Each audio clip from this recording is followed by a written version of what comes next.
Good evening, guys. So lately, I just been, as usual, I've been overthinking, right? Which is a blessing and a curse, right? Um,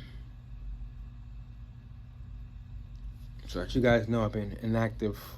The majority of my adult life, I want to say I've been inactive. But I was born and raised a witness, right? Baptized at 13, became inactive twice. The first time I was inactive, I was, 18, 19, right? And I came back some years later and then left again, right? I met witnesses from all over the world, here in America, Australia, New Zealand. I lived in those three countries, and was a witness in those three countries, right? I went on vacation with witnesses. There's witnesses I spoke to for hours on the phone with.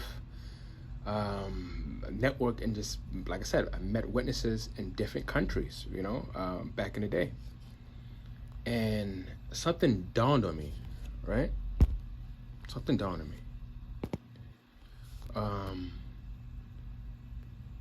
I met these witnesses, all these Jehovah's Witnesses, I met them for nothing, right? And when I really think about it, I was never really destined to meet them to begin with. You know why? Because my destiny was never to be a witness long term. That wasn't my destiny.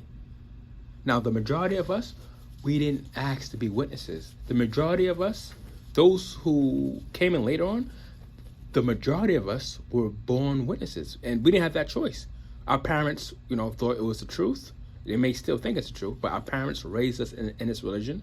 At one point or another, we probably thought it was the truth, right? Because that's all we knew. But the chosen ones, the ones that awake from this cult, the ones that wake from this organization, this religion, right? The chosen ones, once we wake up, we lose our family and Jehovah's Witness friends, right? But it made me realize I was never destined to meet these people to begin with, because my destiny was never to be a witness. That's something that my mom brought me into. She raised me in this religion, right? But I didn't have a choice when I was younger. I didn't have a choice. And like I said, that's all that I knew growing up, was to be a witness, until I became a teenager, and I realized that I don't belong here, I don't fit in, right? But all these witnesses, every witness I ever met in my entire life was for nothing, in essence, right? Because I was never meant to be a witness. God, at one point or another, God was going to pull me out of this man-made cult, just like he pulled out thousands and thousands of others that have woken up over the years, right?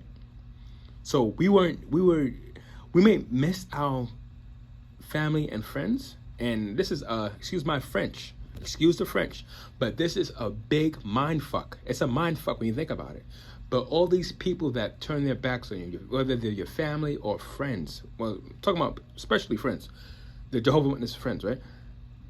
You were never destined to meet them.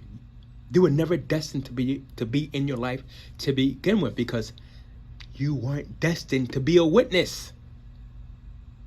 You was pulled out of the fire for a reason. Now, sad to say, some witnesses, unless something major happens, right? Unless something major happens, where people wake up in masses by the millions.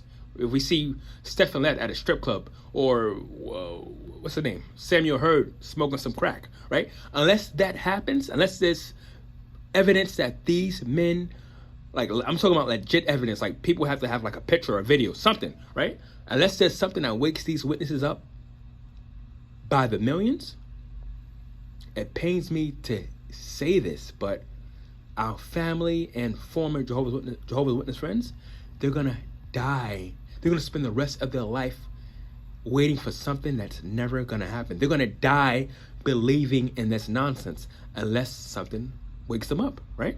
And I pray to God that it does. But if it doesn't happen, that means 50 years from now, our JW family and friends are gonna perish for nothing. They're gonna live their life in vain, waiting for something that's never gonna happen. But God has pulled out the chosen ones, the people who want to be woke, they left. Like I said, they escaped the fire. They're out of the furnace. They left the organization, right? They see it for what it is. And like I said, we were never destined to be friends with these witnesses to begin with, because our destiny long term wasn't to be witnesses. That is the biggest mind fuck of all.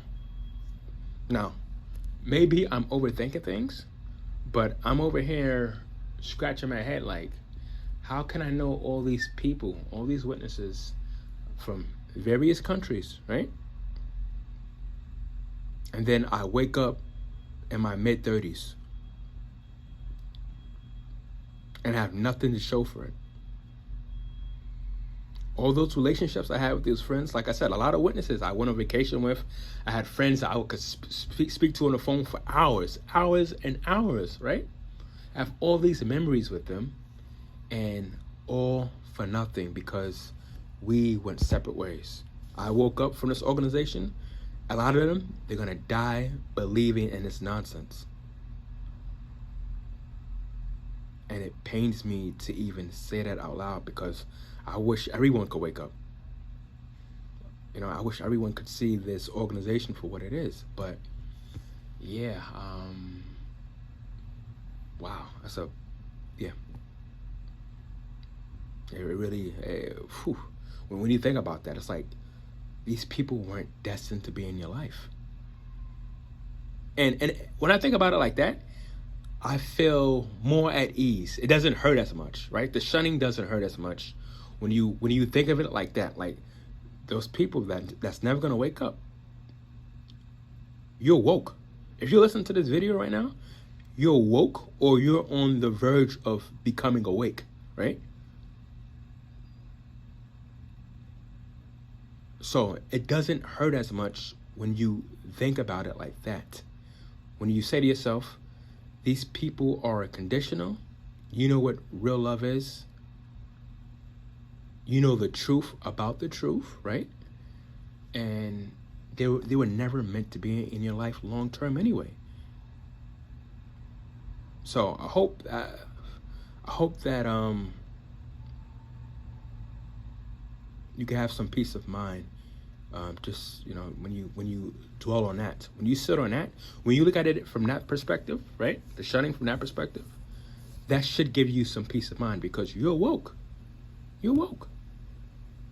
They're not. Yes, it hurts to be shunned, but you rather be shunned and woke than have those conditional friendships and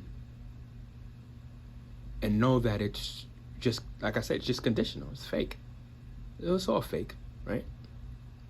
And it pains me that witnesses, just like thousands and thousands have in the past, it pains me that our family and friends, if they don't wake up, they're bound to die believing in this nonsense. And I felt so sorry for them. But yeah, I'm gonna leave the video on that note. I hope that this gives you some peace of mind, just knowing that you're awake, you know. And these people, they weren't destined to be in your life. They're not real friends. They're not. You know what real love is. You know you know what real friendship is, and we just gotta move on and learn from it. Learn from our experiences, from our former lifestyle as a witness. We know what not to do and what to do going forward, right? All right, guys. I'll see you guys on the next video.